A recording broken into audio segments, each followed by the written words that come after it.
Welcome, incredible mental upgraders, to another powerful episode of Mental Upgrade Podcast. I'm Lina. And I'm Daniel. Lina, I'm especially looking forward to today's conversation because it tackles one of the biggest mental blocks most of us face. It's about something we dread, something we try to avoid at all costs. You got it, Daniel. We're diving into the topic that makes a lot of people squirm, but it's absolutely essential for any kind of growth or achievement. Today, we're talking about fail forward, the truth about success. Oh, this is a profound one. Because in our society, failure is often seen as the ultimate negative. It's something to hide, to be ashamed of, to avoid at all costs. But the truth is, it's not an obstacle to success. It's an integral part of success. It's the secret ingredient. Exactly. Our goal today is to completely flip that script. We'll share some inspiring stories that prove no one truly successful got there without stumbling. We'll redefine what failure actually means, shifting it from a dead end to a crucial feedback mechanism. We'll also equip you with the tools for building emotional resilience, so you can pick yourself up, dust yourself off, and keep moving forward, even when things don't go as planned. And most importantly, we'll show you how to harness your past setbacks as potent fuel for future progress. So, get ready to embrace your missteps, mental upgraders, because this episode is all about transforming your relationship with failure and unlocking your true path to success. Are you ready, Daniel? More than ready, Lina. Let's talk about failing.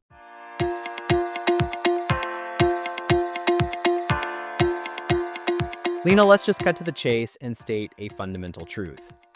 No one successful got there without failing. It's just not how it works. Yet, we're bombarded with highlight reels of success, and we rarely see the messy middle parts. That's so true, Daniel. We see the final product, the gleaming trophy, the successful launch, the perfect relationship, and we assume it was a straight line to get there.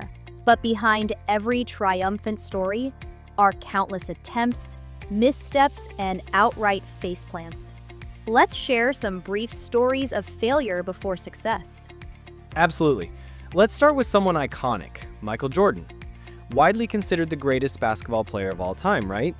But in his own words, "I've missed more than 9,000 shots in my career. I've lost almost 300 games. 26 times I've been trusted to take the game-winning shot and missed. I've failed over and over and over again in my life, and that is why I succeed." That's such a powerful quote, because it perfectly encapsulates the idea. He didn't avoid failure, he embraced it as part of his process. He understood that every missed shot was data. Exactly. And what about J.K. Rowling? Before Harry Potter became a global phenomenon, she was a single mother living on welfare, battling depression. Her manuscript for Harry Potter and the Philosopher's Stone was rejected by 12 different publishers before Bloomsbury finally picked it up. 12 rejections. Imagine the self-doubt, the moments she must have felt like giving up. Oh, 12 rejections for one of the most successful book series in history. That's incredible. It just goes to show how many no's you have to push through to get to that one yes. Or how about Walt Disney?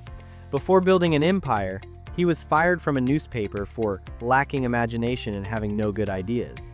He also went bankrupt several times and his first animation company failed. Imagine being told you lack imagination, then going on to create Disneyland. That's just chef's kiss. It's almost comical how wrong those initial assessments were. These stories aren't just anecdotes, they're blueprints. They demonstrate that failure isn't the opposite of success. It's a necessary stepping stone. So, if it's so universal, why do we avoid failing so much? That's the million-dollar question, Lina. A huge part of it is societal conditioning. From a young age, we're taught that mistakes are bad. In school, getting a wrong answer means a lower grade. In sports, losing means you're not good enough. We're conditioned to seek perfection and avoid any sign of error. So we equate failure with being fundamentally bad or unworthy. Precisely. And that leads to fear of judgment and shame. We worry what others will think of us if we fail. We fear embarrassment, ridicule, or being seen as incompetent. This fear can be so paralyzing that it keeps us from even trying or from taking risks that could lead to immense growth. It's easier to stay in our comfort zone and avoid the potential shame of failure than to put ourselves out there and try, even if staying comfortable brings its own kind of pain, as we talked about in a previous episode. Yeah, exactly. And then there's the misinterpretation of what failure actually is. Many people view failure as a final, definitive judgment of their capabilities or their worth. They see it as an absolute ending rather than a temporary setback or a learning opportunity. So if a project doesn't work out, they don't see it as the project failed, but I am a failure. That's a huge difference in perspective. It's a massive difference. And that mindset then reinforces the avoidance behavior. If failure defines you, then of course you'll do everything to avoid it. But the truth is, every single one of those successful individuals we mentioned, Jordan, Rowling, Disney, they weren't defined by their failures. They were defined by their resilience and their willingness to keep trying despite them. So the first step is really about recognizing that our ingrained aversion to failure is a learned behavior, not an inherent truth, and that by understanding its real role, we can start to transform our relationship with it. Absolutely. Because once you redefine what failure means, everything changes.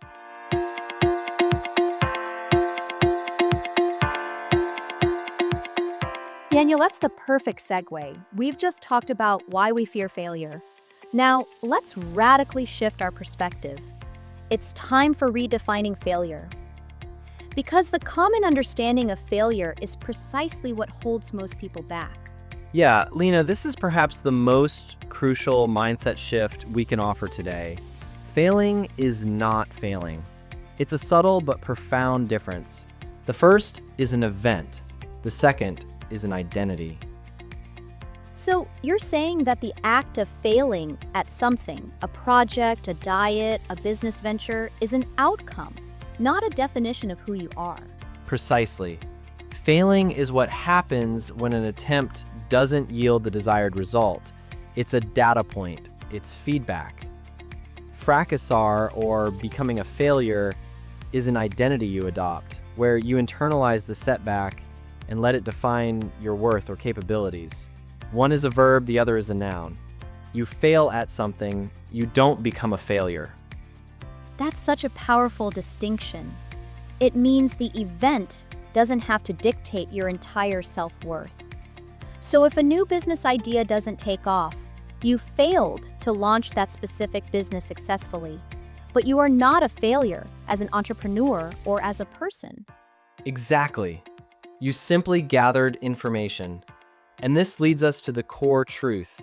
Every attempt brings you closer to your answer. Failure isn't a dead end. It's a detour, a signpost, a crucial piece of the puzzle. That's such a beautiful way to put it. Every attempt brings you closer to your answer. Because if you try something and it doesn't work, you've just learned one way that doesn't work. That's incredibly valuable information. It's like a scientist in a lab. If an experiment doesn't produce the expected results, they don't throw their hands up and say, "I'm a failure, science is not for me." No, they analyze what went wrong, adjust their hypothesis, and try again. Each failed experiment narrows down the possibilities and gets them closer to the breakthrough.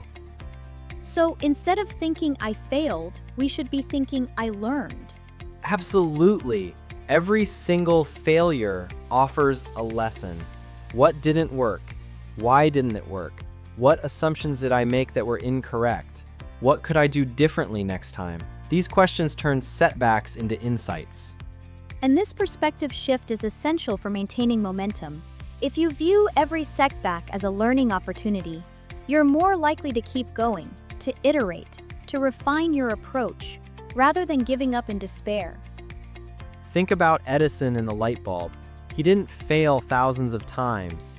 He famously said, "I have not failed. I've just found 10,000 ways that won't work."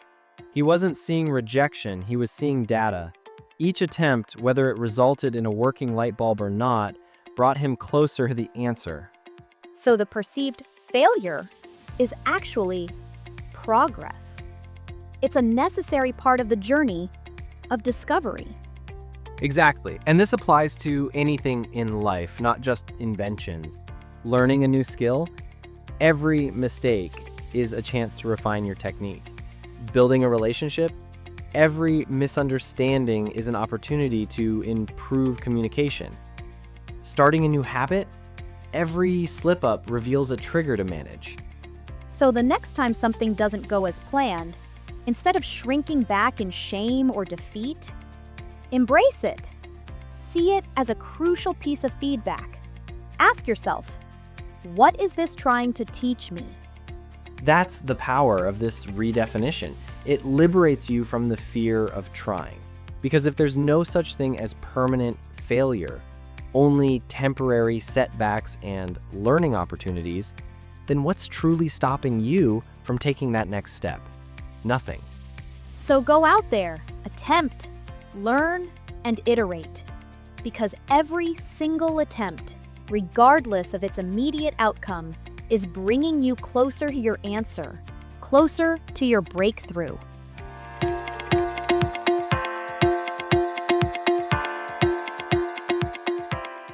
Lina, we've redefined failure, which is a massive mindset shift. But the reality is, even with that understanding, setbacks can still hit us hard emotionally. So the next crucial piece is developing emotional resilience, learning to get up again. You're absolutely right, Daniel. It's one thing to understand intellectually that failure is part of the process, but it's another to feel the sting of disappointment, frustration, or even sadness when things don't go your way. So, how do we navigate that emotional aftermath and mentally and emotionally get up again? The first step is to allow yourself to feel the emotion without judgment. Don't immediately try to suppress it or rationalize it away. If you're disappointed, be disappointed. If you're frustrated, acknowledge that frustration. These emotions are valid. They're part of being human. So instead of, I shouldn't feel bad about this, it's just a learning experience, it's more like, okay, I feel really disappointed right now, and that's okay. Exactly. Giving yourself permission to feel actually helps the emotion pass through you more quickly. When you resist or suppress emotions, they tend to linger and fester. Once you've acknowledged the feeling, then you can engage your rational mind. So once I felt the emotion, what's next? Next, practice what I call the 3 R's for emotional recovery. Recognize. Recognize the setback for what it is, an event, not an identity. Remind yourself, this didn't work. I am not a failure. Release. Release the initial emotional charge through a healthy outlet. This could be talking to a trusted friend, journaling about your feelings, going for a run, or engaging in a physical activity that helps you discharge the energy. Don't dwell, but don't ignore. Reframe. Consciously reframe the experience as a learning opportunity. Ask, what did I learn from this? What can I do differently next time? How does this information actually move me closer to my goal? I love that. Recognize, release, reframe. It gives you a clear mental path to follow when you're feeling down. And this leads directly to the idea of learning from yourself, not judging yourself. This is critical, Lina. Most people, after a setback, immediately jump to self-judgment. I'm so stupid. I should have known better. I always mess things up.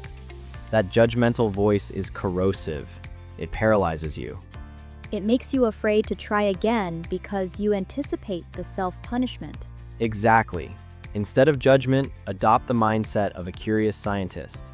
A scientist doesn't judge their experiment. They observe, they analyze, they learn. Apply that same curiosity to yourself. So if a diet plan fails, instead of, I'm so undisciplined, it's, okay, that plan didn't work for me. Why? Was it too restrictive? Was the timing off? What can I learn about my own habits from this? Perfect. You're observing your own behavior and the outcome without attaching a moral judgment to it. You're asking, what was my role in this outcome? What resources did I lack? What skills do I need to develop? This puts you in a position of power, not victimhood. It transforms the experience from a personal failing into a valuable data point about your own process. Yes, and crucially, practice self-compassion. Speak to yourself like you would speak to a friend who is struggling. Offer encouragement, understanding, and belief in their ability to overcome. This nurtures your inner resilience. So, the next time you stumble, after allowing yourself to feel the natural emotions, engage those 3 R's. Recognize the event, release the emotion in a healthy way, and reframe it as a learning opportunity. And then, approach yourself with the curiosity of a scientist and the compassion of a friend. Absolutely.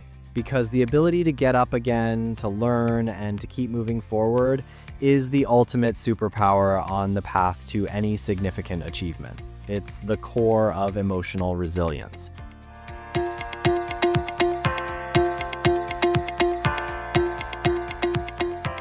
Daniel, this brings us to the ultimate reframe. Your failure is your fuel. This is where we stop just accepting setbacks and start actively harnessing them as a powerful source of energy for future success. Absolutely, Lina. This is the advanced level of failure mastery. It's about consciously choosing to use the pain of setbacks as energy to advance. Because let's be honest, failure does hurt. It can bring frustration, disappointment, even anger. And most people try to avoid that pain, to numb it, or to quickly move past it. But you're saying, don't waste that pain. Don't waste it. That emotional discomfort, that sting of not achieving what you wanted, that's raw energy. If you let it paralyze you, it becomes destructive. But if you channel it, it becomes an incredible motivator. It ignites a fire. So instead of saying, this hurts, I'm stopping, it's this hurts, and I never want to feel this specific kind of hurt again.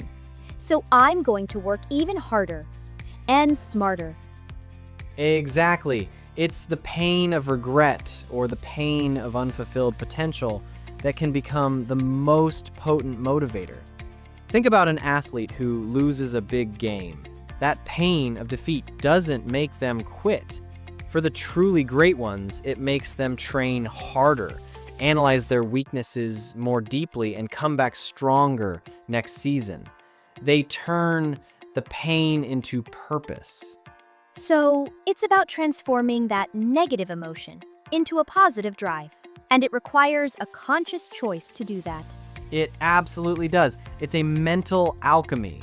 When you feel that sting, instead of retreating, ask yourself, how can I use this feeling? What does this frustration tell me about what truly matters to me? How can I channel this discomfort into productive action? That's a powerful internal question. It shifts you from victim to empowered agent. And this leads us to a fascinating hypothetical. What would you do if you knew that failure was just part of the journey? Oh, Lina, this is the ultimate thought experiment. Imagine for a moment that every single failure you experience is guaranteed to teach you exactly what you need to know to get closer to your goal. That every single setback is just a perfectly designed stepping stone. If you knew that every stumble simply meant you were getting closer, that it was literally part of the map to success, what risks would you take? What new ventures would you try? You'd be unstoppable. You'd try that new business idea, knowing that even if it failed, you'd gain invaluable market insights and entrepreneurial experience. You'd approach that intimidating person for mentorship, knowing that even a no would teach you about networking or refine your pitch. You wouldn't procrastinate on that challenging project because you'd know that struggling through it would reveal exactly what skills you need to develop. The fear of not getting it right would vanish. Exactly! The fear of failure is one of the biggest inhibitors of human potential. But if you truly believed that failure was just feedback, fuel, and a necessary part of the journey, you'd act with so much more boldness, curiosity, and persistence. Your entire strategy would shift from avoid failure at all costs to embrace learning at all costs. And that's the truth. That is how success actually works. Those stories we shared at the beginning, Jordan, Rolling, Disney, they acted as if failure was part of the journey. They leaned into it, learned from it, and used it to propel themselves forward. So, the invitation to our listeners today is to adopt that mindset, to act as if every stumble is just part of the map, to actively seek out the lessons in every setback, and to channel the inevitable pain of not succeeding into the passionate energy to try again, better, and smarter. Because your failures aren't dead ends, mental upgraders. They are raw, potent fuel. They are the essential ingredients for building resilience, gaining wisdom, and ultimately igniting your path to truly extraordinary success. Don't waste your failures. Use them to propel you forward.